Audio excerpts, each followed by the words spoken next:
ឈប់ប្រើ Windows Correct ទៅបើមិនចង់ឲ្យ computer បងប្អូនទាំងគ្នាឆាប់ខូចតើបងប្អូនទាំងគ្នាធុញសញ្ញា activate Windows នៅលើផ្ទាំង computer អញ្ចឹងបងប្អូនទាំងគ្នា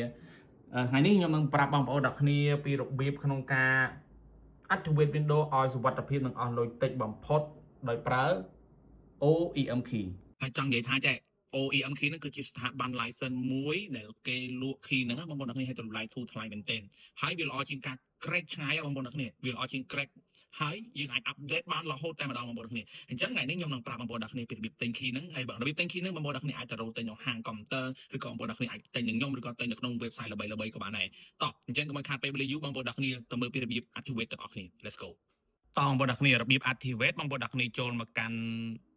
Windows ឲ្យបងប្អូនទាំងគ្នាយកពាក្យថា setting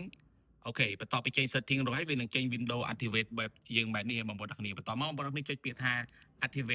activate now រកបងប្អូនទាំងគ្នាមាន key បងប្អូនទាំងគ្នាគាត់ទិញ key ដែលខ្ញុំទិញមិញហ្នឹងបងប្អូនទាំងគ្នាគាត់ផាសចូលក្នុងហ្នឹងមកទិញគេណាតម្លៃធូរថ្លៃត្រឹម5រៀល10រៀល15រៀលអីទេអូខេបងប្អូនផាសវាចូលមកដូចចុច next តែបងប្អូនទាំងគ្នាចុច next ហើយវាចុចបងប្អូនចុច activate បែបនេះ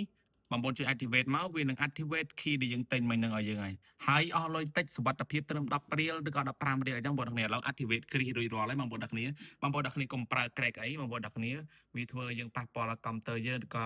ការងារខាច់មេរោគអីចឹងណាបងប្អូនឥឡូវ activate រួចរាល់ហើយបងប្អូនទាំងគ្នាហើយតែប៉ុណ្្នឹងឯងហើយអស់លុយតិចសុវត្ថិភាពហ្មងបងប្អូនទាំងគ្នាអញ្ចឹងជាចុងក្រោយបើសិនជាបងប្អូនទាំងគ្នាអត់យល់ឬក៏មានចម្ងល់កន្លែងណាបងប្អូនទាំងគ្នាអាចឆាតទៅសួរនៅក្នុង comment នឹងបានហើយមួយទៀតបងប្អូនទាំងគ្នាអាចទិញនឹងខ្ញុំក៏បានដែរ key ហ្នឹងហើយបងប្អូនទាំងគ្នាថាមើលអត់ទាន់ទេចង់ខ្ញុំធ្វើឲ្យបងប្អូនទាំងគ្នាគាត់នៅឆាតមក Telegram ខ្ញុំធ្វើឲ្យបាន